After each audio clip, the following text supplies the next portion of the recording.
Buenas tardes. Es un honor dar apertura a nuestro seminario web Colombia Palmera en Línea, el espacio virtual al servicio de los palmicultores colombianos. Este espacio tiene el propósito de llegar a los productores con información relevante, de alto contenido técnico en temas que le apuesten a la productividad, sostenibilidad y rentabilidad de esta agroindustria. Soy Yasmín Penagos Ulloa, responsable de extensión de Cenipalma para la zona central palmera, y los estaré acompañando en esta jornada el día de hoy. Pero antes de iniciar con la agenda que tenemos preparada para el día de hoy, quiero invitarlos a que escuchen Palmeros en Acción, el podcast de la palmicultura colombiana.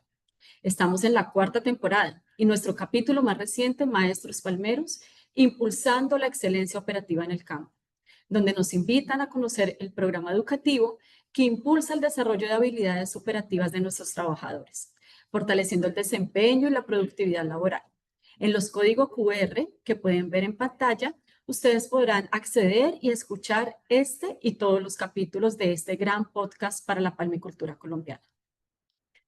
Entrando en materia del día de hoy, el manejo adecuado de la hormiga arriera es esencial para proteger nuestro cultivo, ya que como todos sabemos, todos los insectos pueden defoliar o estos insectos pueden defoliar grandes áreas y reducir drásticamente la productividad de nuestros cultivos. Su actividad genera pérdidas económicas importantes al afectar el desarrollo de las palmas y aumentar así los costos de producción. Por eso es clave implementar estrategias sostenibles como control biológico y también control cultural, para que estos insectos plaga nos permita desarrollar una palmicultura productiva, resiliente y ambientalmente responsable. Es así como en esta tarde desarrollaremos el seminario Avances en el manejo de la hormiga arriera. Para desarrollar este tema, tenemos un invitado a la altura de este desafío. Se trata del profesor James Montoya Lerner. El profesor Montoya es biólogo, entomólogo de la Universidad del Valle. Cuenta con un doctorado en parasitología médica de la Universidad Escuela de Medicina Tropical de Higiene de Londres. Desde 1985 está activamente involucrado en investigaciones relacionadas con insectos de gran importancia médico-veterinaria, articulados por el Centro Internacional de Investigaciones Médicas, CIDEI, en Cali. Durante los últimos 12 años desarrolló investigaciones en vectores como leishmaniasis, filaria, malaria, el mal de Chagas y dengue. Posteriormente, desde su vinculación a la Universidad del Valle, se ha dedicado a investigar aspectos relacionados en el manejo integrado de plagas, implementando o promoviendo prácticas agroecológicas. Sus investigaciones últimamente se han centrado en el manejo sostenible de la hormiga arriera. Hasta el 2019 fue editor general de la Revista Colombiana de Entomología y actualmente es investigador senior reconocido por MinCiencias, al igual que investigador asociado ad honorem del CIDEI. Doctor Montoya, muchísimas gracias por compartir su tiempo y conocimiento con nosotros, los palmicultores colombianos. Bienvenido a Colombia Palmera en Línea. El auditorio virtual es todo suyo.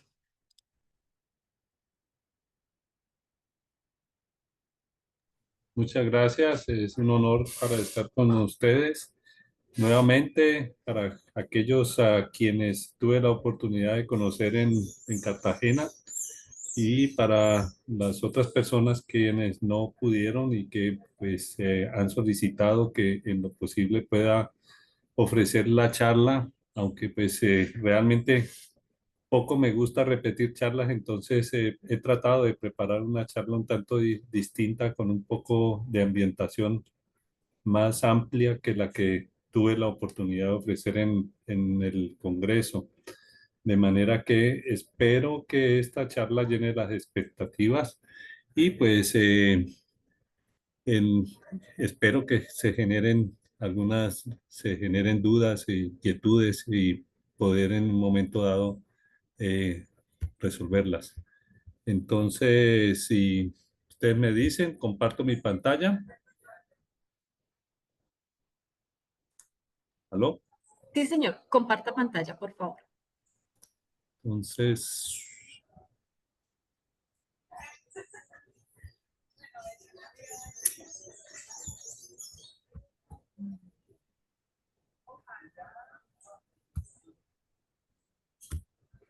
¿están viendo la pantalla o no?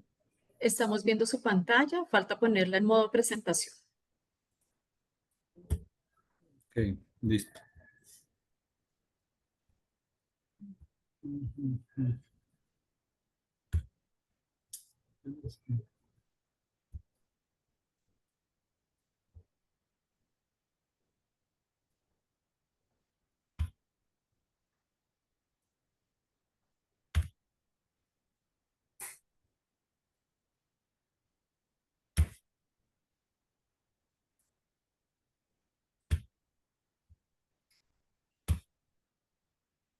No me quiere obedecer. Ok. De pronto en control podríamos tener acceso a la presentación y podríamos Ya, intentar ya, proyectarla. listo, Allá. ahí, ya, listo. Ahí todavía nos falta. Listo, ya la vemos en modo presentación. ¿Sí? Listo, profesor. Bueno, Ya el listo. auditorio es todo suyo. Bueno, listo. Pues aunque el título habla de avances, yo realmente lo que quiero es, antes que hablar de un control, quiero que se conozca un tanto las relaciones de tipo evolutiva que existen entre estos organismos que para todas luces a las personas, pues sobre todo los que son cultivadores, las detestan porque pues generan grandes problemas. Entonces, en un momento dado, uno puede pensar que son unas aliadas, son unas santas, y por eso pues el título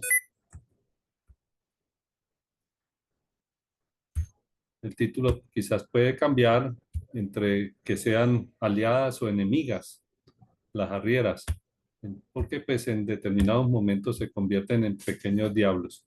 Yo quiero llamar la atención es de que estos organismos aparecieron en la faz de la Tierra muchísimos años atrás, mucho antes que nosotros, los humanos. Entonces, generalmente pensamos que el solo hecho de que somos seres pensantes, entonces somos los que dominamos la faz de la Tierra y que tenemos todo el poder sobre, sobre todos los organismos que en ella habitan. Pero pues yo retomo este punto desde que desde el Devónico, más o menos este era el aspecto que se tenía y estamos hablando de 419 a 359 millones de años atrás y este es el aspecto que tenía la Tierra en ese momento y pues en ese momento empezaron a aparecer algunos primeros organismos, no todavía los insectos. Primero aparecieron algunos organismos que eran acuáticos y semiacuáticos, y luego ya cuando se hizo la presencia o la aparición de las gimnospermas empezaron a aparecer los insectos. A partir de este momento, entonces, algunos de estos insectos aprovecharon ese ambiente y pues ese ambiente es el de las hojas y esas hojas y los tallos y las raíces se convirtieron en el motivo de del alimento de muchos de estos especímenes. Esto fue alrededor de 250 millones atrás. Entonces tenemos los primeros insectos herbívoros y entre ellos aparecieron las hormigas. Entonces tenemos este primer punto de, de- de tiempo en el cual pues tengamos presente, son 250 millones de años. ¿Qué funciones entonces dirían ustedes solamente pues el hecho de cortar hojas no es suficiente para justificar que un organismo sea importante y que tenga derecho a participar en la faz de la Tierra? Pues estos organismos sí tienen una importancia capital en los ambientes naturales. Cuando me refiero a ambientes naturales, pues estoy hablando de zonas las cuales no han sido propiamente intervenidas por el hombre o son parcialmente intervenidas por él. Y en el caso bajo esas situaciones, no los cultivos, sino zonas donde son boscosas. Entonces, las hormigas, ellas suelen abrir espacios que permiten en un momento dado eh, el desarrollo de otras plantas que están en el sotobosque. Además, Ellas recolectan todas las hojas y las concentran en un momento dado en su nido y pues esto determina que sean concentradores de carbono. En un momento dado pueden ser los organismos que entierran carbono y además esto también nos permite indicar de que ellas a través del movimiento de que hacen en la tierra, entonces hacen movimiento también de los nutrientes y también hacen que aquellos nutrientes que están en la parte inferior, de partes bajas que no las alcanzamos nosotros por algunos elementos agrícolas, estos suban y los podamos aprovechar. Nosotros tuvimos ejemplos de esto en un momento en un estudiante de doctorado que trabajando en zona cafetera, donde la hormiga ha empezado a ser problema, encontró que las hormigas eran elementos que hacían que el azufre y algunos otros elementos del suelo afloraran y pudieran estar a disposición de las plantas. Entonces, ese es un punto entonces que las hormigas en ese tipo de actividad, pues entonces fertilizan los suelos y pues esta es una labor que se hace a nivel del bajo suelo y pues generalmente esto no lo logramos nosotros presenciar y pues generalmente pues pasa inadvertido para la mayoría de las personas, pero existen estudios como el que aquí les presento, realizado por un personal en Argentina, y personal alemán, donde han demostrado que las hormigas eh, presentan resistencia a la penetración en los suelos, les ofrecen resistencia a la penetración y que esos suelos son ricos en calcio y magnesio. Otra función que también pasa desapercibida y es esa cantidad de huecos, orificios que tienen los nidos. Eso hace que el suelo sea aireado y pues eso también facilita la germinación de semillas. Una función que nosotros tuvimos oportunidad de trabajar es el hecho de que si estudiamos y detallamos el qué transportan las hormigas, entonces vemos que son transportadores de semillas. No solamente llevan hojas, sino que también llevan flores y llevan semillas. Y obviamente las semillas en un momento dado sirven para estar en diferentes partes y pues las plantas se benefician con eso. En general, entonces, todos estos aspectos hacen pensar que las hormigas tienen una función bastante grande desde el punto de vista que modifican todos los aspectos del hábitat. Como les dije, al romper en las partes altas, permiten que la luz penetre en la parte inferior y pues eso hace que algunas plantas que de otra manera no crecerían, pues puedan crecer. El, Todo esto pues ha hecho y está sustanciado por diferentes publicaciones que pues para quienes estén interesados con el mayor de los gustos se las puedo compartir. Y pues todo eso ha hecho que varios investigadores propongan que estas hormigas funcionan como ingenieras del ecosistema. Entonces, desde ese punto de vista, pues son organismos que nos presentan beneficios y por otro lado, en sus nidos albergan muchos comensales. Entonces, quienes han abierto nidos han podido encontrar que está la presencia de lagartos, algunos tipos de cucarachas especializadas, también se presentan algunos escarabajos que incluso son enemigos naturales de ellos y pues es otra gama de organismos que realmente desconocemos. Para abreviarles el cuento y de la importancia que tienen las hormigas desde el punto de vista estratégico es el hecho de que hace 50 millones de años, entonces ellas establecieron una relación de tipo mutualista con un hongo. Ese hongo es el Leucoagaricus gongylophorus y básicamente las hormigas lo que hacen es que cortan las hojas, las llevan a su nido, las introducen y allí en ese sitio ellas tienen las cámaras de cría o de cultivo del hongo y sobre ese hongo se alimentan y pues eso es lo que hace que establezcan un ciclo.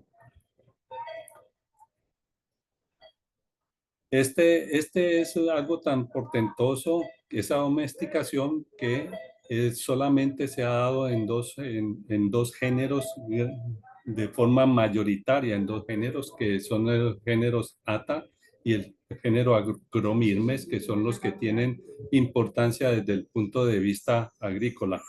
Y pues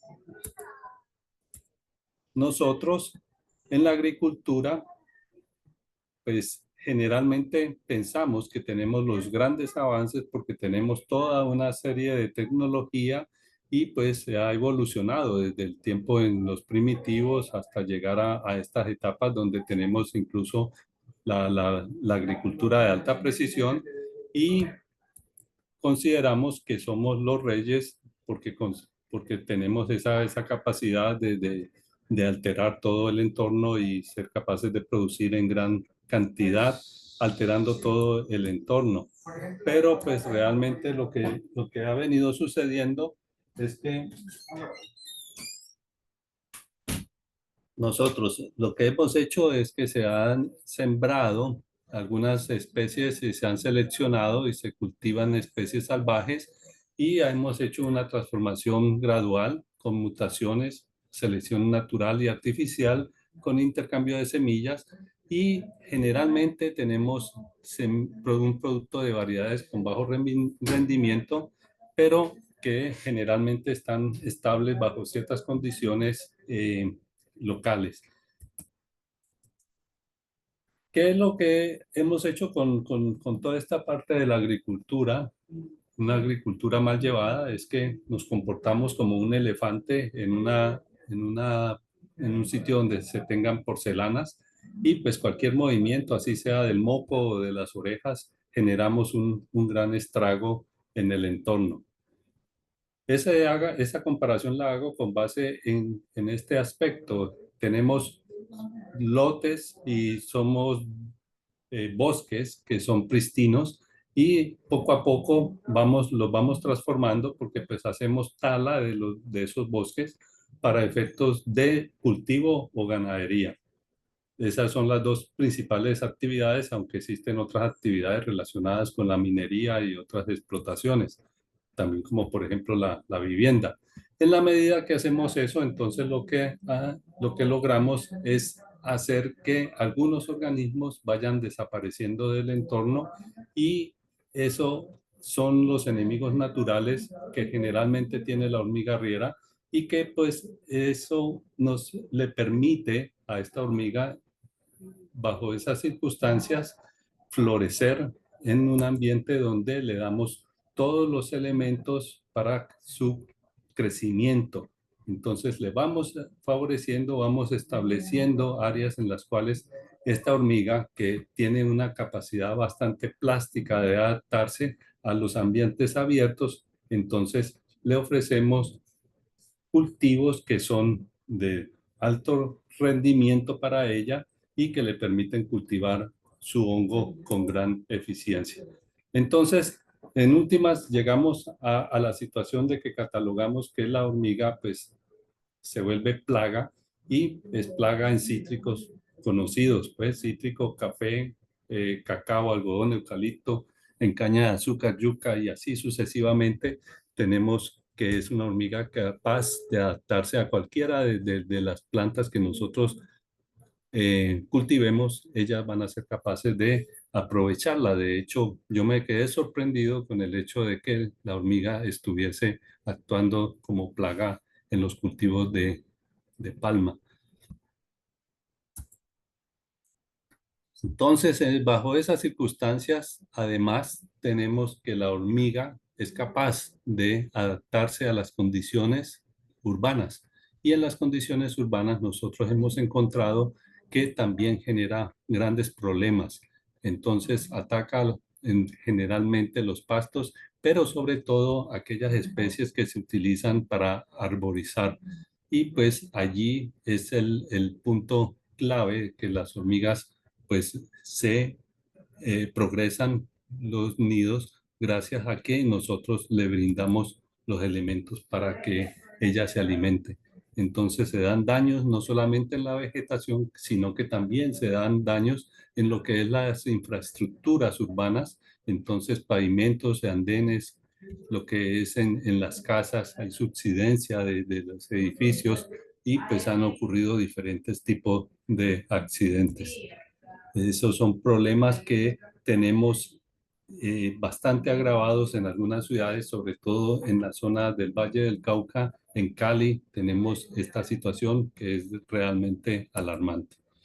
Son ríos, son avenidas de las hormigas y pues lo que se aplica generalmente no produce ningún tipo de acción porque pues la verdad es que no hemos logrado solucionar ese gran problema, no solamente aquí en Colombia, sino en todos los sitios donde la hormiga está presente. La hormiga es el principal herbívoro del neotrópico.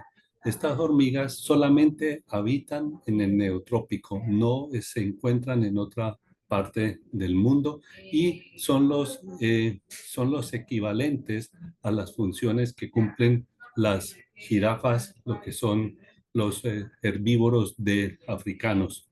Entonces, esa es la función que ellos tienen acá en nuestro entorno. Pero volviendo a nuestro cuento, lo que hemos logrado es que hemos establecido una guerra de tronos. Nosotros pensamos que simplemente podemos llegar a controlarlas a través de todos los mecanismos que tenemos, sobre todo el de tipo químico. Entonces, hemos puesto casi que un valor para, de búsqueda para todos aquellos que logren identificar aquella hormiga bandida que en unos casos es del género Ata y esta hormiga se caracteriza porque presenta nidos grandes, tiene poblaciones que llegan a los millones de hormigas por nido. Entre otras, por ejemplo, les cuento, en el caso de Ata cephalotes, que es la especie más común en nuestro lado, acá en el Pacífico, se tiene el caso de que se ha documentado que una reina puede llegar a poner entre 1.200 y 2.000 huevos diarios y la reina puede durar entre 12 y 20 años. Entonces, calculen la cantidad de individuos que pueden llegar a tener un nido que se deja crecer y pues no tiene ningún tipo de control. La, en el caso del género Ata, se caracteriza también porque presenta una casta que es la encargada de hacer la defensa y pues se les llama soldados.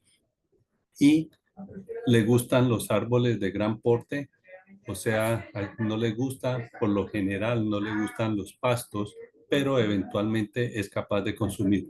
Son alrededor de 19 especies que se tienen de este género. Y el otro género, el cual pues quizás, no sé, es bastante común también en la zona donde ustedes están, en el llano, es el género Acromyrmex. Este tipo de hormiga se caracteriza porque, a diferencia de Ata, presenta nidos pequeños con pocas cámaras, tiene poblaciones que no alcanzan al millón, sino de miles de individuos y le gustan más los pastos y los pequeños arbustos. Pero este género es más rico en número de especies, en total se calcula que son unas 30 especies a nivel del neotrópico. Entonces, pues aquí uno piensa qué tan grandes somos nosotros en comparación con la hormiga y quién es que manda a quién. Entonces, lo que nosotros hemos tenido es una mala interpretación porque hemos pensado que por ser los humanos con grande cerebro, entonces somos los principales protagonistas del entorno de la película y pues tenemos derecho a causar grandes estragos, generar desequilibrios ecológicos sin que haya ningún tipo de problema. Nos hemos basado generalmente en monocultivos. eh, Empezamos a hacer reforestación, pero con algunos ejemplares que son los que a nosotros nos conviene, y controlamos las plagas sin realmente utilizar el cerebro. ¿Y por qué digo esto? Porque lo regular es de que utilicemos venenos y con esos venenos estamos destruyendo no solamente el ambiente, sino en muchas ocasiones la salud nuestra y de algunos otros organismos que conviven con nosotros. Esta es una diapositiva repetida de la charla de Cartagena, y pues simplemente es para demostrar que la hormiga con solo 850.000 neurópilos, que son más o menos como las neuronas de las hormigas, ella está muy bien adaptada para sobrevivir en el entorno. Y nosotros con más de 100 millones de neuronas, entonces tenemos simplemente todas las veces pensando en cómo vamos a estar controlando. Eventualmente pensamos en otro tipo de cosas, pero no pensamos en un manejo integrado, sino en exterminar mejor. Todo el tiempo es el hecho cómo lo vamos a exterminar, y pues el exterminar un organismo es muy, muy complejo. Entonces, siempre en las charlas pregunto hacia dónde vamos, y es porque si queremos hacer un control debemos de conocer a nuestro objeto, a nuestro, digamos, enemigo, y debemos de partir de la investigación básica. Entonces, debemos de tener muy presente que estamos enfrente de una especie que tiene una complejidad muy grande, que nos lleva muchos, muchos años de ventaja, y que para todos los efectos debemos de pensar en métodos racionales que aporten hacia un manejo integrado para poder controlar a esta milenaria plaga.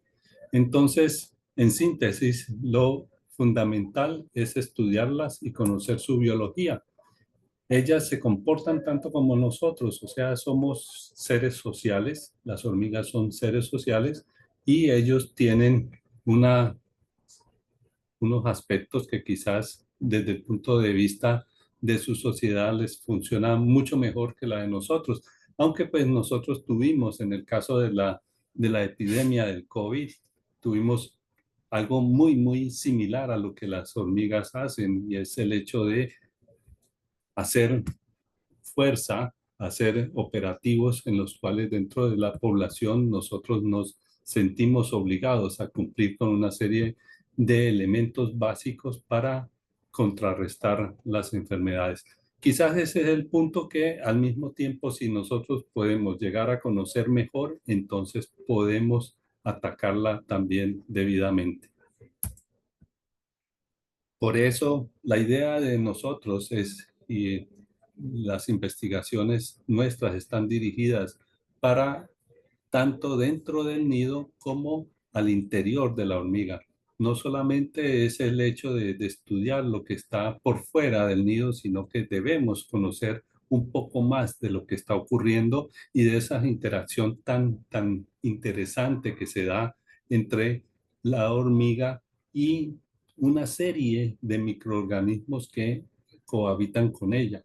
Porque en un principio se pensó que era una relación mutualista uno a uno, y en la medida que hemos ido desentrañando esa relación, vemos que la relación mutualista es mucho más compleja de lo que pensamos. Más adelante voy a referirme sobre ello, pero vuelvo y recalco que este es un organismo que se sobrepone a casi todos los controles que le hagamos, dado que ellos han estado en interacción con todas las cosas que nosotros podamos imaginar millones de años atrás.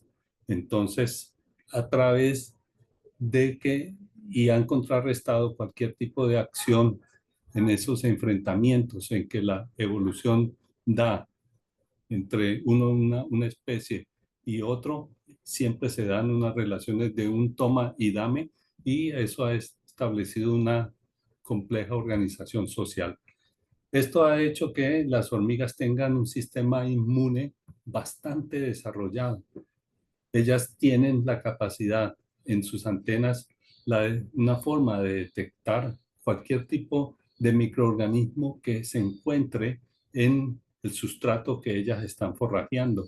Esa sola detección dispara todo un sistema de defensa en el cual se dan la operación de unas glándulas que tienen en su cuerpo, y además de la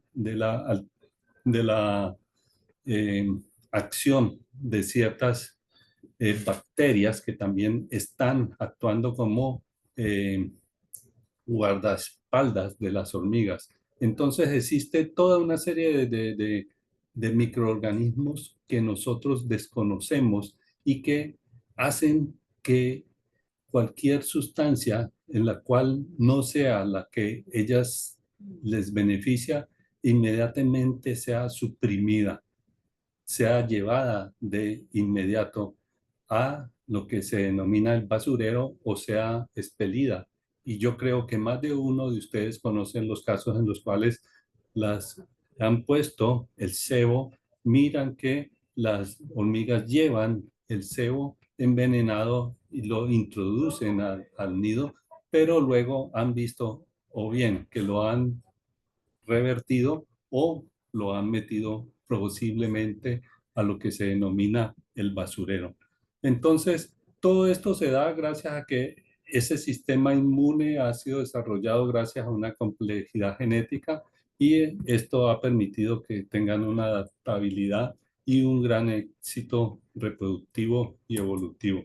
Entonces, esa situación que antes se presentaba, que simplemente era la hormiga y un simbionte, ahora damos por entendido que además participan otra serie de simbiontes y que generan un superorganismo representado no solamente en la hormiga, que sería la hormiga reina, más las castas que a ella la rodean, más todos los microorganismos simbiontes que están allí. Y la otra parte sería el simbionte, o sea, el hongo Leucoagaricus, que además también tiene otra serie de organismos, levaduras, bacterias que le favorecen su crecimiento. Entonces vemos pues que nos enfrentamos no con un organismo simple que uno pensamos fácilmente lo podemos liquidar con un puntapié, o dándole un zapatazo, o dándole un bombazo de cualquier insecticida, sino que tenemos un organismo que en cierta forma actúa y es capaz de desafiar lo que nosotros denominamos inteligencia.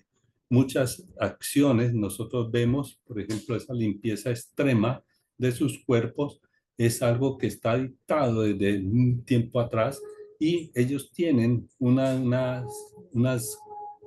glándulas, un bolsillo donde esto les permite recoger cualquier tipo de amenaza y guardarla allí hasta ser depositada en el basurero. Tienen una característica especial, y es que una vez se ha detectado el tipo de amenaza que se encuentra en el entorno o en alguna compañera, inmediatamente todas empiezan un proceso de autolimpieza o de limpieza entre ellas. Entonces, todo es una cuestión de reciprocidad. Te limpio, tú me limpias, y vamos a limpiar a las otras. Por eso entonces nosotros pensamos, aplicamos algún tipo de veneno, ellas lo llevan, pero resulta que ese tipo de sustancia antes de entrar a las cámaras de cultivo es celosamente vigilado.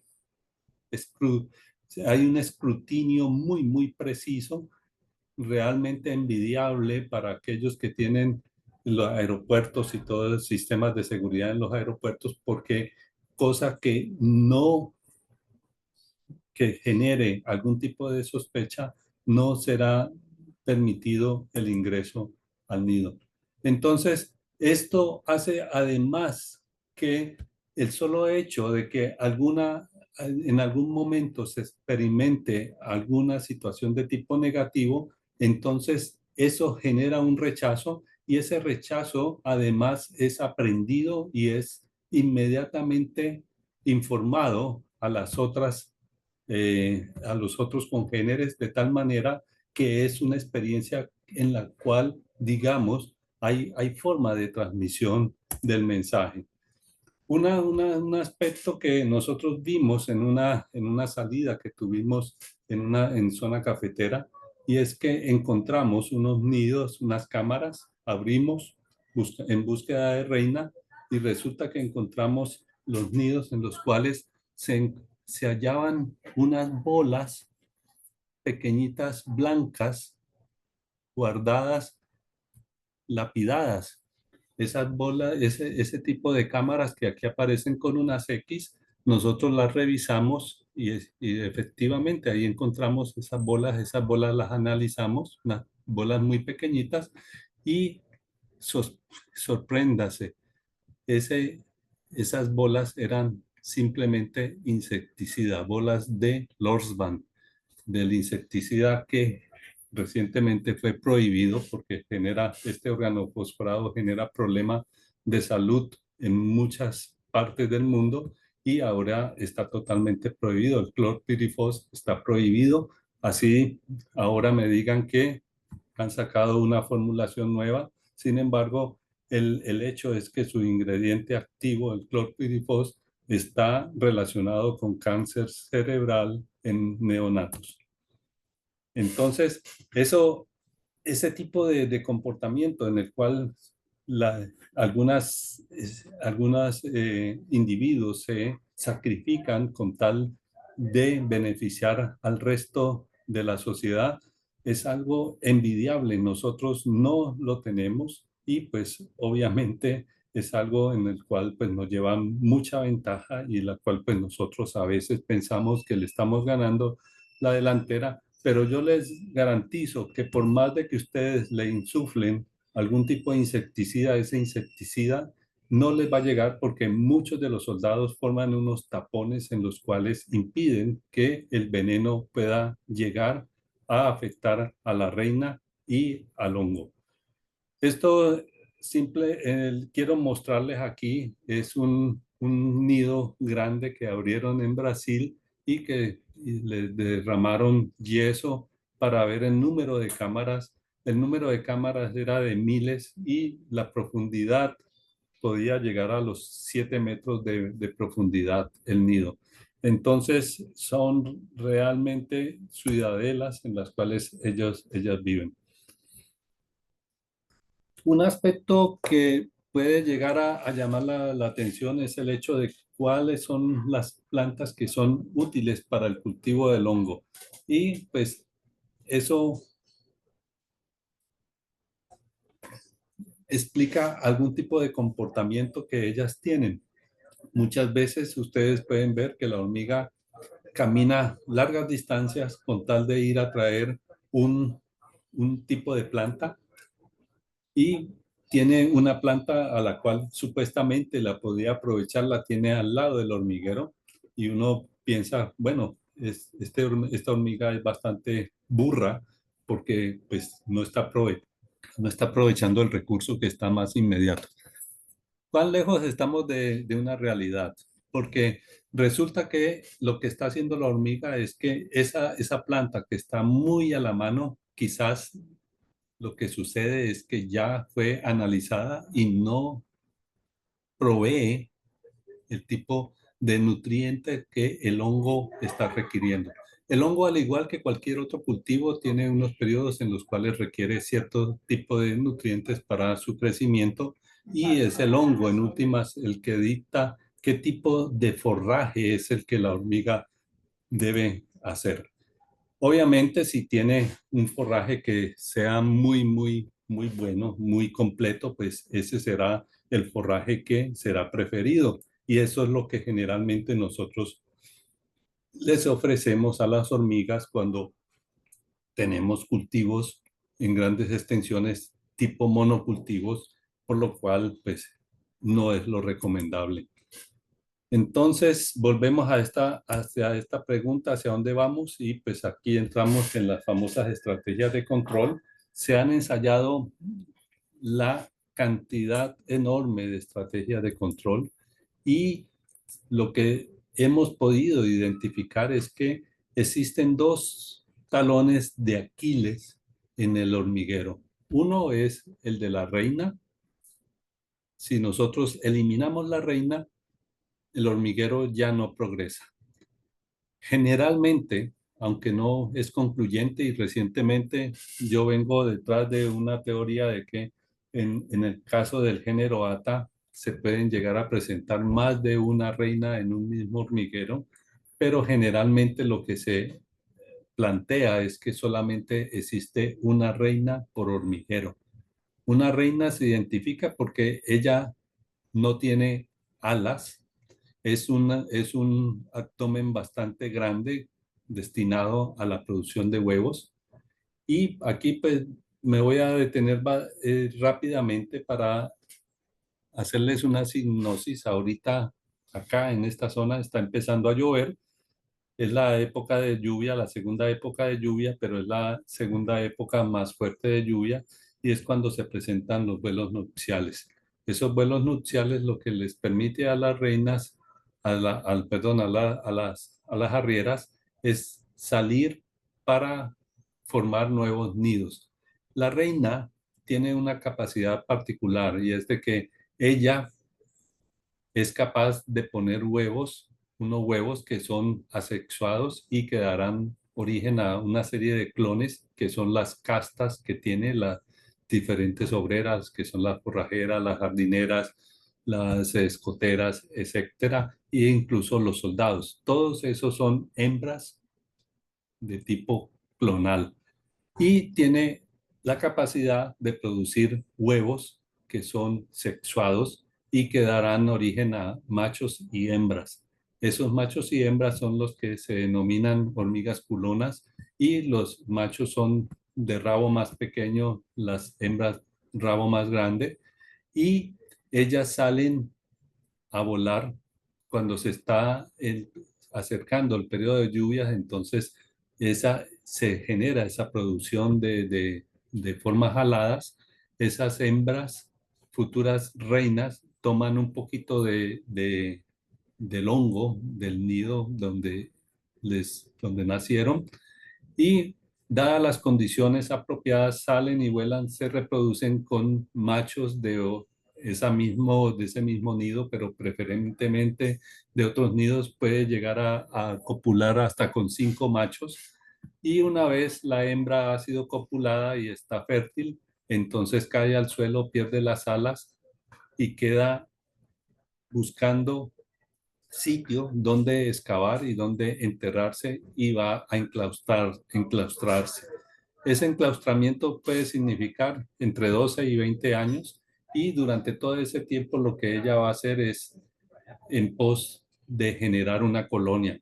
Los primeros huevos que ella oviposita son de origen de los músculos talares, los cuales se han retraído y dan origen a unos huevos que se denominan huevos tróficos, y esos huevos tróficos son los que dan origen a las primeras obreritas que le van a servir a la reina para aumentar el nido.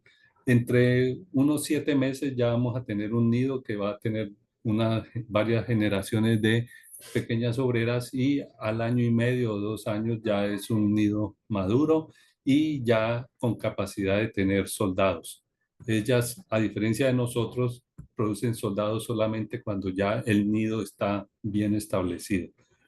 Les decía que el otro talón de Aquiles entonces es el hongo.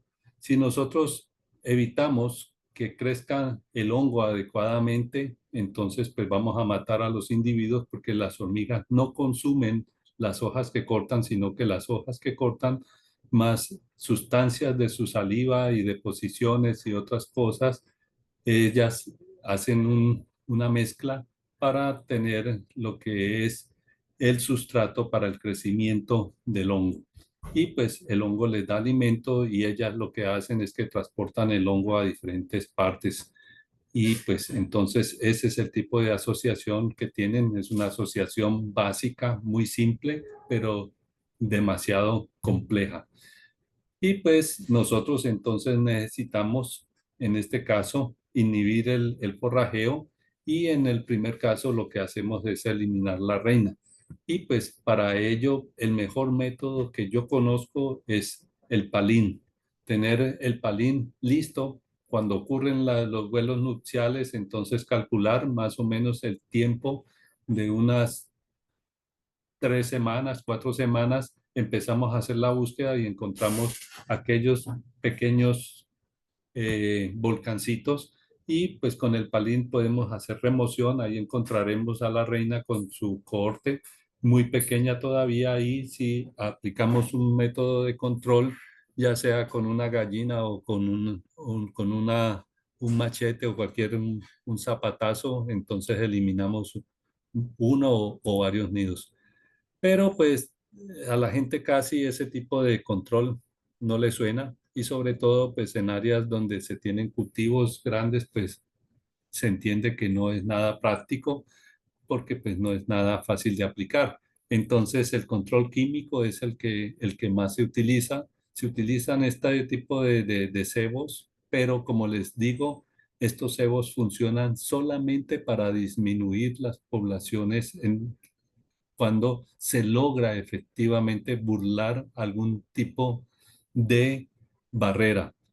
Generalmente no se logra romper las barreras y lo que utilizan algunas personas inescrupulosas son sustancias que son bastante venenosas para el entorno y obviamente son venenosas para las hormigas que las manipulan y tenemos reducción poblacional de las hormigas, pero no logramos eliminar a la reina.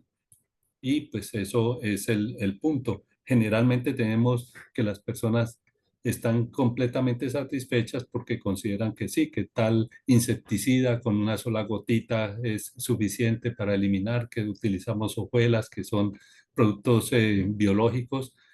Yo, es mi punto muy personal y pues espero que no ofenda a nadie. No les creo que eso funcione.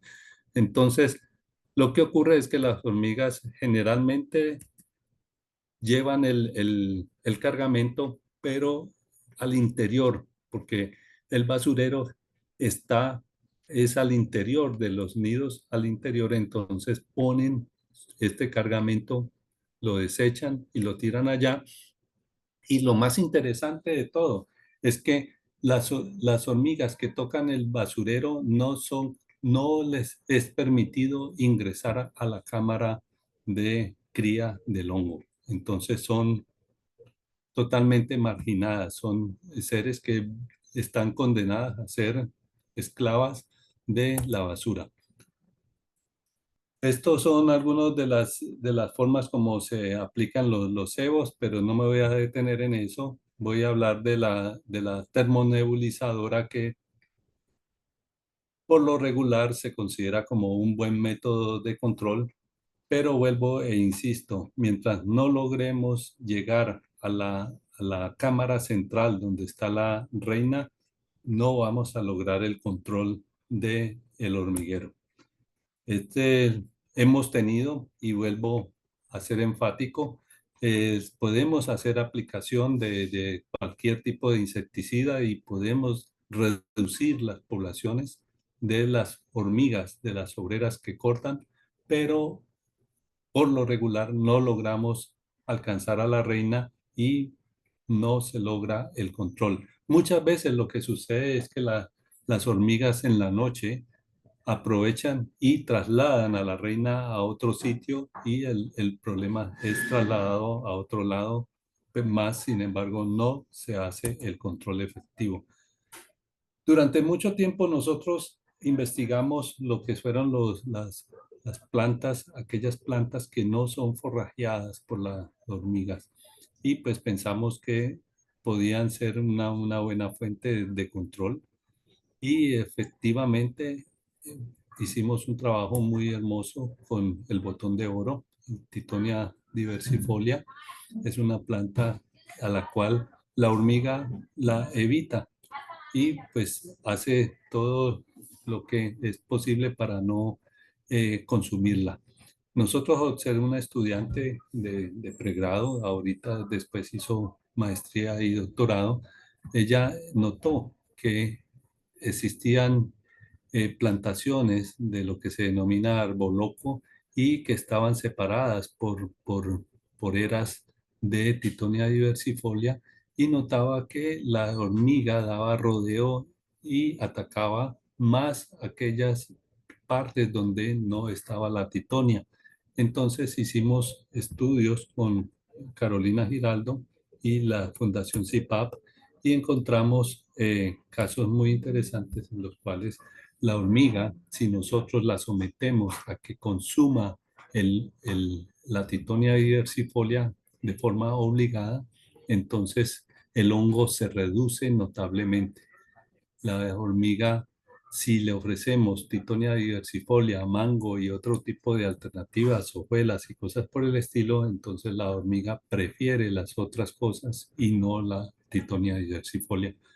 Eso nos hizo ilusionar bastante, pero cuando llegamos a a sacar, a determinar cuál era el producto, es un terpeno y lo aplicamos en el campo, resulta que simplemente las hormigas se trasladaban, pero no se controlaban.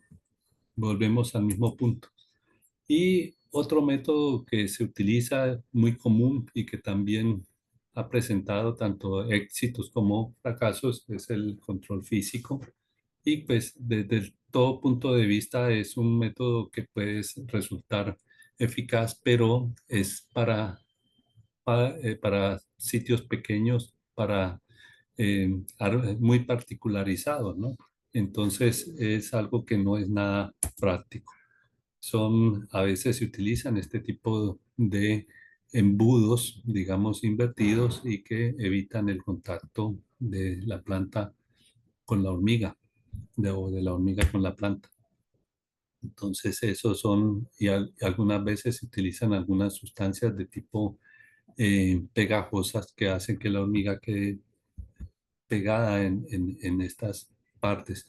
Pero hemos observado, y quizás ustedes también si lo han ensayado, han encontrado que las hormigas, algunas se sacrifican y forman un puente sobre el cual otras hormigas pueden llegar a pasar y hacen el trabajo.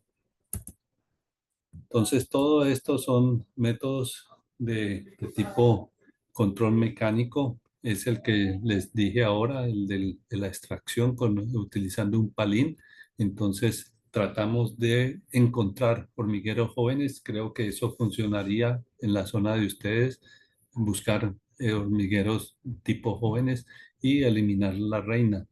Ya hormigueros grandes requieren un tipo de tratamiento especial y pues habría que hacer las medidas del caso. Porque pues, como les digo, se saca a la reina, se destruye y en algunos casos la gente utiliza algunas carcasas, animales muertos, desechos de alimento, muchas cosas, más sin embargo las hormigas pueden sobreponerse a ese tipo de acciones. Esta última acción, el de utilizar perros muertos o animales muertos en general, detritus orgánicos y todo eso, busca potencializar lo que se denomina el control biológico. Se ha encontrado que sí existen organismos que pueden perfectamente atacar tanto a las hormigas, que son los entomopatógenos, como también se han encontrado algunos hongos que son enemigos del hongo mutualista, entonces son micoparásitos. Y pues ellos pueden ser de utilidad, más sin embargo, hay que tener presente que estos organismos que nosotros podemos cultivar en el laboratorio van a tener que enfrentarse con toda una serie de otros organismos que habitan en la naturaleza y que la cantidad de esporas que yo pueda aplicar en un momento dado a un nido no necesariamente es la cantidad que le va a llegar a la cámara y a la reina o a los individuos que están expuestos. Recuerden que las hormigas, por lo general, todas ellas tienen una coraza que las protege, tienen unas bacterias y tienen unos hongos que también les están protegiendo, además de que secretan algunas sustancias al interior que también les ayudan a contrarrestar los venenos o los enemigos naturales, perdón. Existen en la naturaleza otros enemigos naturales, pero que actúan de forma muy pasiva y pues son lo que se denominan las moscas fórides. Estas moscas fórides a las hormigas le tienen pavor, sé porque pues estas son parasitoides que depositan sus huevos sobre las hormigas y sobre las larvas de ellas se desarrollan y decapitan a los individuos. Entonces, esto es por lo general lo que pasa. Las hormigas tratan de viajar con unas escoteras, unas hormigas supremamente pequeñas que son las encargadas de tratar de espantar a los fóridos.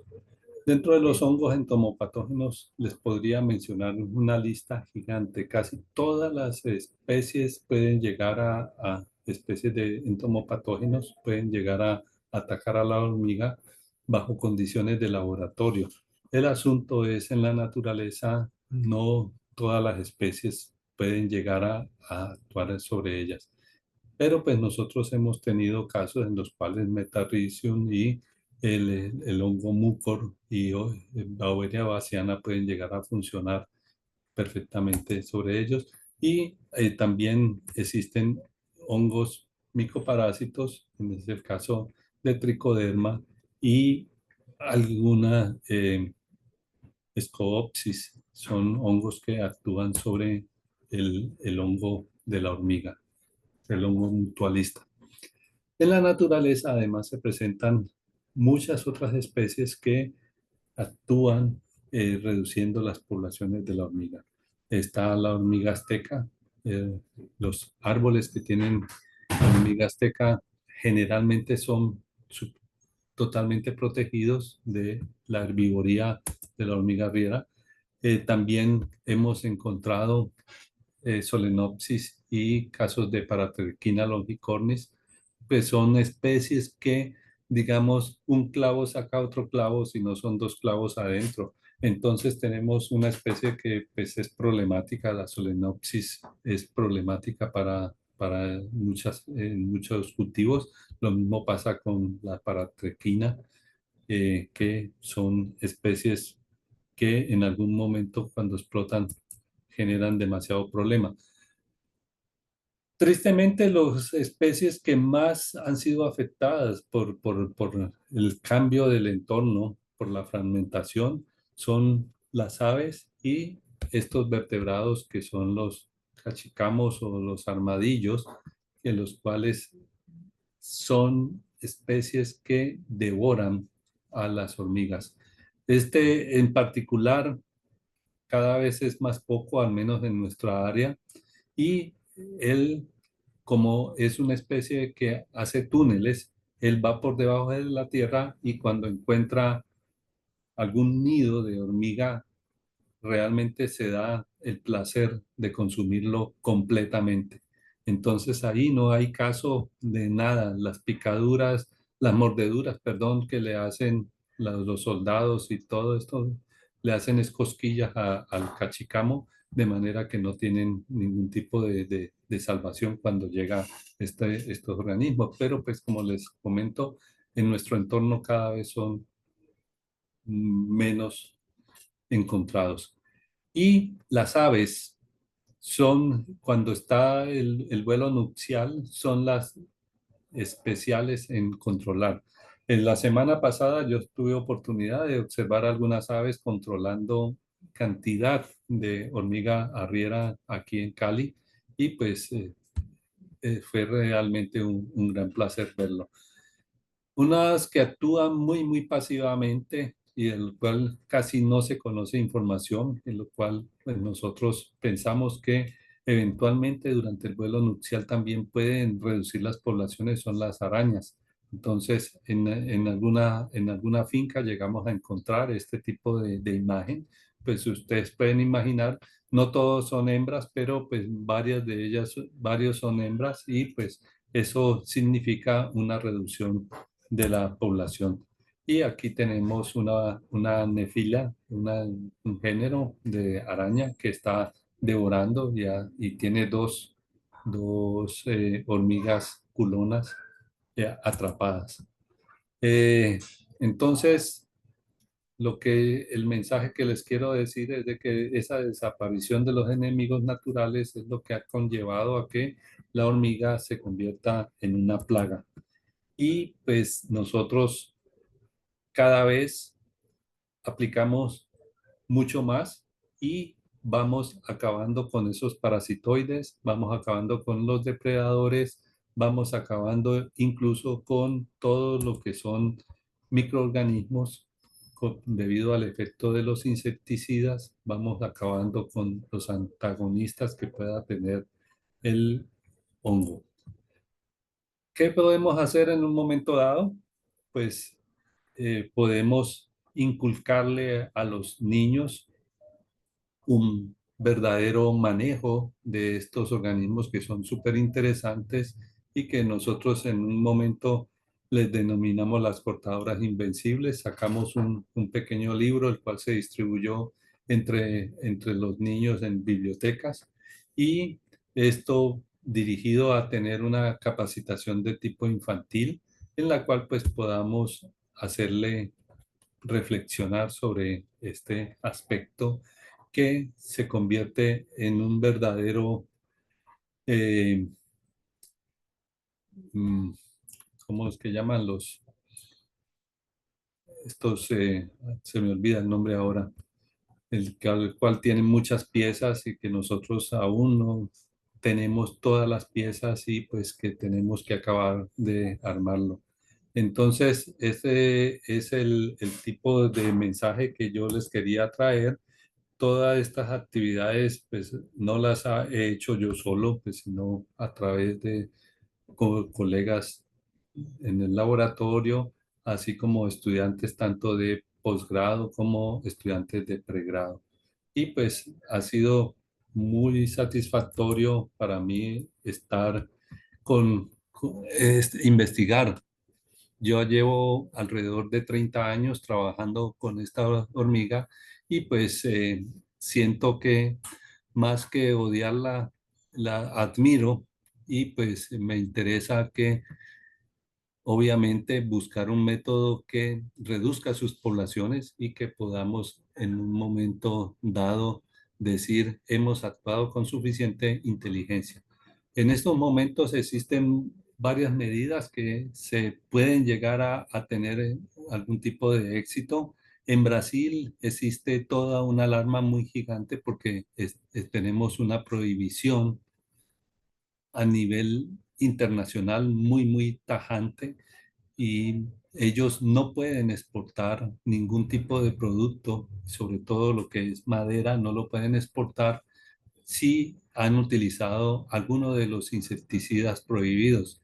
Y pues los dos tipos de insecticidas que habían dado resultado, al menos reduciendo las poblaciones y manejándolas, son el clorpirifos y las sulfuramidas, el fipronil y algunos otros productos que pues todos ustedes seguramente los han utilizado en el entorno. ¿Qué sucede con estos insecticidas? Es que son altamente tóxicos y que no es solamente ese su problema, sino que son persistentes. Esa persistencia les garantiza que van a quedar en el entorno durante mucho tiempo y van a quedar eliminando no solamente hormiga arriera, sino que eliminan sus metabolitos, eliminan otra serie de organismos que cada vez van a hacer que el ecosistema sea más empobrecido. Entonces, esa es la razón por la cual han sido totalmente prohibidos y pues, como les digo, hay toda una alarma gigante en Brasil y han hecho un llamado a los científicos para que se produzcan algún tipo de forma para controlar y manejar más inteligentemente a la hormiga arriera. Bueno, eso sería mi historia. Espero que les haya satisfecho y pues si se reciben todo tipo de preguntas y de quejas, de manera Ujú. que aquí estoy a sus órdenes. Profesor Montoya, muchísimas gracias por su presentación. Creo que ha aportado grandemente a la palmicultura del país, mostrándonos no solamente la forma de controlarla, sino también la importancia de la hormiga en el ecosistema y todo lo que impacta en el desarrollo de los agroecosistemas que tenemos en los cultivos de palma de aceite. Si les parece, entonces queremos invitarlos a que puedan escanear el código QR y consultar el boletín técnico número 45, reconocimiento de signos y síntomas de infección por microorganismos entomopatógenos en insectos plaga del cultivo de palma de aceite. Este boletín aporta información valiosa para promover prácticas de manejo sostenible en el control de insectos plaga para nuestro sector. Mientras que ustedes preparan todas las preguntas, sé que hemos visto que tenemos muchas preguntas para nuestro profesor. Queremos invitarlos a que ustedes puedan consultar las memorias de la 21ª Conferencia Internacional sobre Palma de Aceite. Esta importantísima reunión la tuvimos el pasado mes de septiembre en Cartagena y allí ustedes podrán consultar los avances científicos, innovaciones, tecnologías más relevantes de la palmicultura mundial que fueron compartidos en este espacio. Entonces, si les parece, vamos con una ronda de preguntas.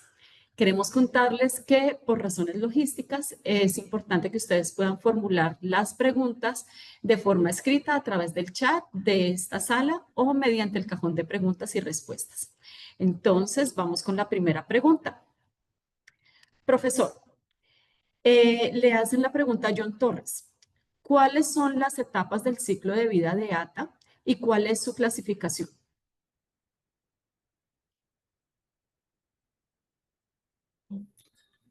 ¿Cómo es cuáles son el ciclo? ¿Sí? ¿Cuáles son las etapas del ciclo de vida y Ajá. cuál es su clasificación? Bueno, pues la hormiga tiene varias etapas. La primera etapa es la que ya les mencioné, en el cual pues la futura reina todavía no, no fertilizada, pues ella sale y pues copula.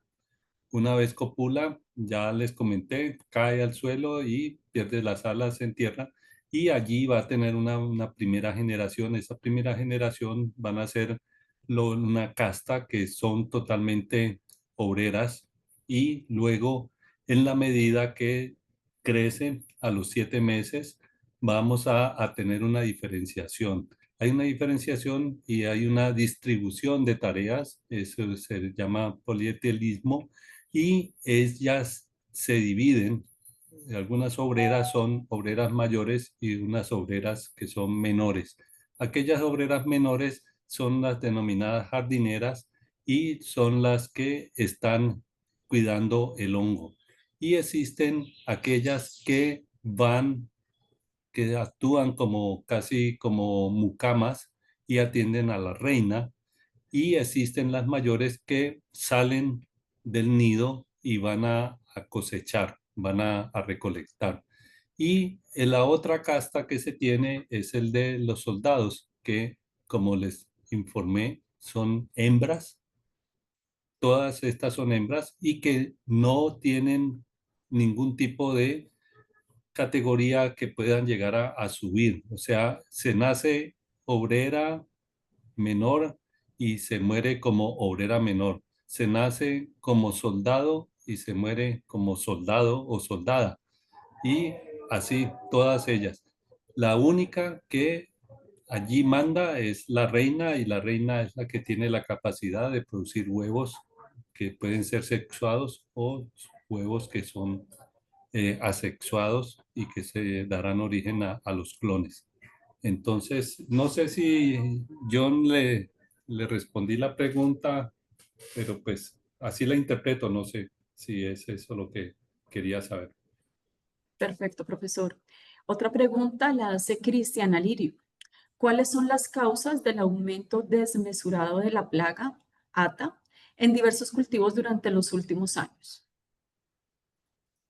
Pues es la repetición de la charla porque pues la razón del aumento es el que tenemos monocultivos, tenemos áreas fragmentadas y eso en la parte de campo. En las ciudades tenemos árboles que proveen alimento y esos árboles, los que utilizamos, por lo general les estamos suministrando nutrientes tipo nitrógeno. Entonces ofrecemos alimento suculento a las hormigas. Las hormigas no deben de preocuparse de tener que salir a buscar muy lejos, sino que van a encontrar de a primera mano un alimento bastante completo porque les damos el triple 15 o cualquiera de estos alimentos a las plantas y pues obviamente esto les sirve muy bien. Y pues la razón del aumento es de que en la medida que nosotros hemos ido alterando el entorno, entonces acabamos los enemigos naturales. En muchas partes han matado a las aves, en muchas partes no existe ya ni topos ni armadillos, aves, muchas aves muertas. Entonces todo esto hace que se convierta un espacio bastante propicio para que la hormiga se fomente. Perfecto, muchas gracias. Tenemos una pregunta de Edgar Ignacio Barrera. ¿Hay algún tipo de arreglo espacial o arquitectónico para la ubicación de la cámara donde se ubica la reina? Sí, ellos, eso es otro aspecto que no les mencioné, pero pues los ingenieros han notado que son bastante ingeniosas en construir de tal manera que las cámaras están de una forma que no se anegan. Entonces, por lo regular, puede llover lo que llueva y les puede entrar el agua que les entre, sin embargo, no van a tener inundación.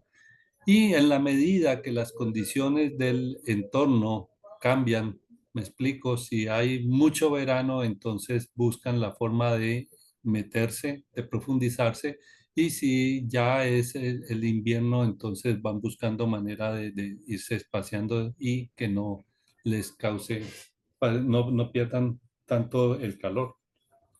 Entonces sí, son ingenieras del ecosistema definitivamente, construyen de manera bastante hábil. Maravilloso. Bueno, tenemos otra pregunta de Fabio Calvo. Prácticas artesanales de muchos agricultores para controlar la hormiga riera, como la de rellenar las bocas de los hormigueros con los desechos orgánicos, han sido exitosos. ¿Se ha investigado qué es lo que allí funciona? Sí, si es para un pequeño campesino, existe una forma que nosotros ensayamos y es la producción de un compostaje. Y ese compostaje, lo que hace uno es que toma hojas de las plantas, o sea, todo lo que es de tipo de detritus, toma estiércol de ganado o estiércol de caballo y lo mezcla con miel de purga le pone algo de levadura y todo esto lo cubre con un plástico cubriendo el nido y lo cubre con un plástico y lo tiene allí. Cuando existe el compostaje empieza a producir unos gases, entonces esos gases al no tener forma de salir se introducen en la cámara y las hormigas intentan salir y se contaminan también con todos los microorganismos que están creciendo en el entorno. Entonces, ese arrierón le llamamos a ese método. Y en la red, si ustedes lo buscan, arrierón, James Montoya, allí van a encontrar la fórmula o la publicación está disponible. Profesor, muchísimas gracias. Nos hacen otra pregunta. ¿Qué hongos son antagonistas o antagónicos a Leucogaricus con los cuales se podría controlar poblaciones de las hormigas? Ya el principal es el tricoderma. El tricoderma es un micoparásito muy eficaz, pero existen diferentes cepas. El asunto es hablar de esto, hay que ensayarlos en el entorno porque no lo que yo le diga aquí me dio bien, tal vez en el llano o en la costa no funcione de la misma manera. De manera que lo ideal es lograr los aislamientos, hacer ensayos y pues con ellos se puede hacer una reducción. También existe el Scoopsis.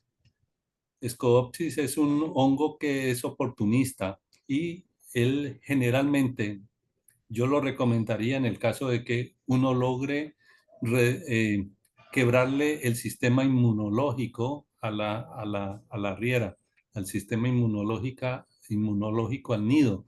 Y allí se hace aplicación de Scoopsis y Scoopsis se encarga de eliminar al, al mutualista. Ese es las dos recomendaciones que yo tendría. Más sin embargo, pues existe el hongo mucor y también que puede llegar a funcionar. Nosotros incluso penicillium hemos encontrado que puede tener algún tipo de actividad y así sucesivamente algunos otros hongos que tienen algún tipo de riesgo para el entorno, entonces es mejor no recomendarlos. Ok, muchas gracias, profesor, por su respuesta. Creo que aporta muchísimo a esto que estamos hablando del manejo integrado de la hormiga arriera. Vamos con la siguiente pregunta, es de Santiago Calvo. ¿Cómo se dan las interacciones entre las diferentes colonias de las hormigas? ¿Cómo se dan? ¿Cómo? Perdón. ¿Cómo se dan las interacciones entre las diferentes colonias de la hormiga, de las hormigas? Ya. Estamos hablando de entre las hormigas arrieras. Si es entre las hormigas arrieras, entonces, entre más cercanas están, muy probablemente van a tener un parentesco genético, entonces se reconocen y van a tener una misma información, van a compartir información. Y eso hace que no se vayan a atacar. Mientras que cuando son cepas que están aisladas, colonias que están aisladas, si yo las pongo enfrente, ellas se van a atacar y van a tener una guerra campal.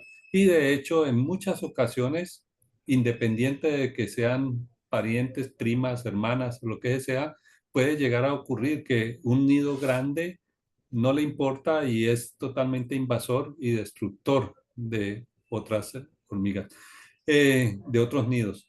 Eh, y existen aquellas hormigas que, como les mencioné, otras hormigas que son capaces de ser antagonistas de las arrieras. Y pues en ese caso, destaco a las legionarias. Muy probablemente en el llano han encontrado esa hormiga que va andando y va matando cuanto animal pequeño encuentra en el camino. Esas hormigas, cuando encuentran un hormiguero, lo pueden llegar a destruir. Ok, profesor, muchas gracias. John Figueroa pregunta, ¿qué condiciones ambientales afectan la vida de las hormigas? Pues casi el problema es que ellas están evolutivamente preparadas para casi todo. Entonces, yo he observado, por ejemplo, que periodos muy secos y ellas son capaces de sobrevivir a esos periodos secos y lo único que tienen en contra en un momento dado es el hecho de que no puedan llegar a tener un vuelo nupcial. Entonces, el vuelo nupcial está determinado por el hecho de que haya humedad en el ambiente y que haya piso húmedo para permitir que las que salgan y vayan a colonizar puedan tunelar. Pero de resto, casi todas las condiciones son capaces de manejarlas de manera que no es problema para ellas en el ambiente natural. Otra cosa diferente, y por eso es importante tener en mente que una cosa ocurre en la naturaleza y otra cosa ocurre en el laboratorio. En el laboratorio, cuando yo trato de colonizar a la hormiga riera, se presentan las mil y una dificultades.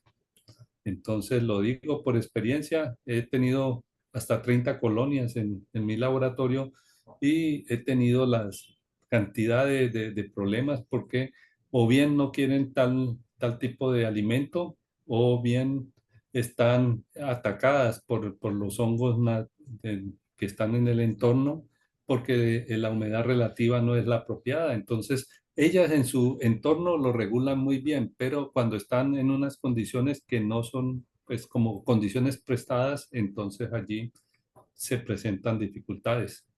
Pero yo extrapolar eso para las condiciones naturales no puedo. Ok, profe, y vámonos con la última pregunta. Y es, usted, profesor, ¿qué considera qué trabajos podríamos realizar entre las universidades y el sector palmero que nos permita encontrar soluciones efectivas para el manejo de insectos plaga?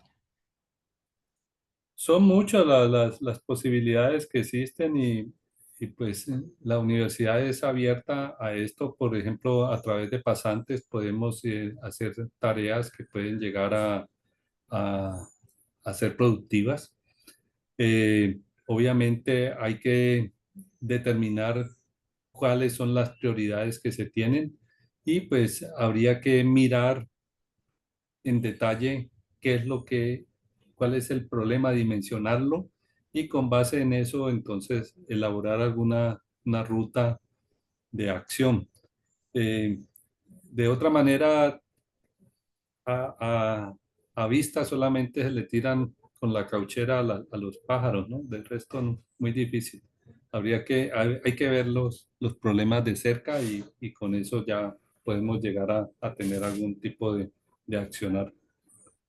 De acuerdo, profesor. Muchísimas gracias. Mil gracias, profesor, por su presentación, por las respuestas a todas las preguntas que tuvimos. Vimos que tuvimos muchísima actividad en la caja de preguntas y respuestas y en el chat. Y a todos ustedes, muchísimas gracias por enriquecer estos espacios de diálogo y de aprendizaje. Queremos invitarlos a que sigan nuestras redes sociales, donde allí podrán conocer mucho de las labores que hacemos desde Cenipalma para cada una de las zonas palmeras de nuestro país. Y que también queríamos contarles que desde la Dirección de Extensión tenemos un canal de WhatsApp. En este espacio nos permitimos compartir noticias, convocatorias, documentos, mensajes que nos apoyan a mejorar el temas de productividad, de sostenibilidad del sector palmero. Como es habitual en todos estos espacios, para nosotros es muy importante poder tener una evaluación del seminario y para ello nuestro compañero Eric Briceño del equipo de formación y capacitación compartirá la pregunta que tenemos preparada y que podemos responder a través de nuestra herramienta Mentimeter. Esta herramienta, esta pregunta, se colocará en el chat de esta reunión. Les pedimos a todos ustedes que por favor puedan ir al chat y puedan dar clic en el vínculo que les va a compartir Eric y que podamos dar respuesta a la pregunta que tenemos para todos ustedes. Y aprovecho el espacio nuevamente, profesor Montoya, mil gracias por todo su conocimiento y por compartir esta información tan valiosa con todos nosotros. ¿No? Un placer y pues decirles que desde la academia estamos muy atentos a colaborar y estar dispuestos a atender todas las solicitudes que se puedan llegar a presentar. Entonces, Maravilloso. ha sido todo un placer y pues nos alegra que ojalá les haya gustado. Entonces, Seguramente sí, lo invito a que miremos los resultados de la encuesta. Y la pregunta es, ¿en qué grado contribuye la información suministrada en este seminario a la producción sostenible de palma de aceite? Van dando respuestas. En este momento llevamos 45 respuestas en total. Vamos a darnos espera de unos minutos.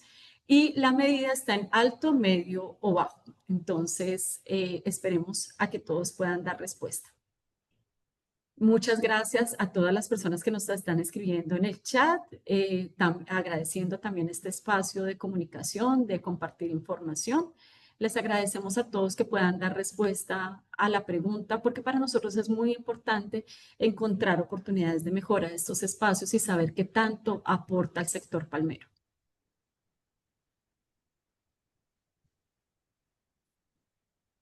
Llevamos 69 respuestas en este momento.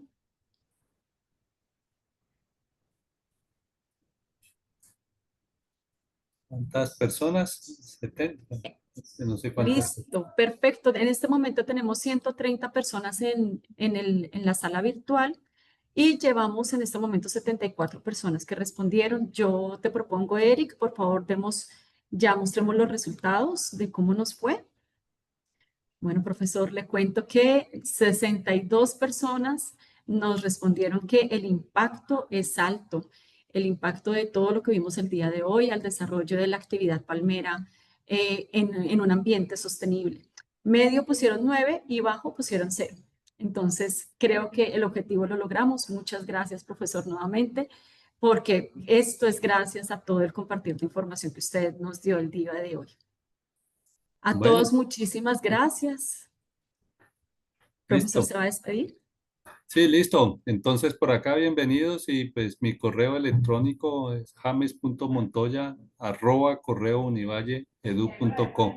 Eh, Algunos de las personas que asistieron tienen el correo de manera y pues si ustedes lo tienen, lo pueden compartir libremente y pues siéntanse en la voluntad de escribir sus preguntas que con gusto las responderé. Profesor, muchísimas gracias. Aprovecho para contarles que esta presentación o parte de esta presentación también se hizo en la conferencia internacional y como les comenté al principio, ustedes pueden acceder a las memorias de todas las presentaciones que se hicieron en la conferencia internacional. Allí podrían consultar esta presentación que se hizo en Cartagena en el mes de septiembre. Muchísimas gracias a todos por retroalimentarnos y dejarnos saber la contribución de este seminario para la palmicultura. Antes de irnos, les recuerdo que es muy importante para nosotros que puedan escuchar Palmeros en Acción, el podcast de la palmicultura colombiana. Y también queremos recordarles que esta grabación de esta sesión y de todas las sesiones anteriores estarán disponibles en la página web de Cenipalma y también en nuestro canal institucional de YouTube. Pueden acceder escaneando al siguiente código QR a través del canal de WhatsApp Extensiones Acción y estaremos informando cuando las grabaciones estarán disponibles. Nuestra próxima cita será el 18 de noviembre y los esperamos para poder seguir compartiendo conocimiento de valor para toda la agroindustria palmera. Ha sido un placer poderlos acompañar en este espacio. Que tengan una excelente tarde. Feliz tarde para todos. Profesor, mil gracias. Feliz tarde. Tierra que progresa gracias al trabajo de miles de palmicultores que lo dan todo por su tierra y sus familias. Este es el mejor fruto de la palma y por eso lleva el sello que identifica al aceite de palma 100% colombiano. Busca el sello en la etiqueta. Colombia, el mejor fruto de la palma, donde la agroindustria de la palma de aceite impulsa un sector hacia las cero emisiones, con prácticas sostenibles y cultivos que cuidan la tierra. Este es el mejor fruto de la palma. Por eso lleva el sello que identifica al aceite de palma 100% colombiano. Busca el sello en la etiqueta. ¿Alguna vez te has preguntado qué conocimiento debemos tener para desarrollar un programa de manejo de nutrición de la palma eficiente? Lo primero es el análisis del suelo, para conocer balances de nutrientes y propiedades tan importantes como la capacidad de intercambio catiónico. Lo segundo es el análisis foliar, para conocer el estado nutricional de nuestra planta y el efecto que ha tenido la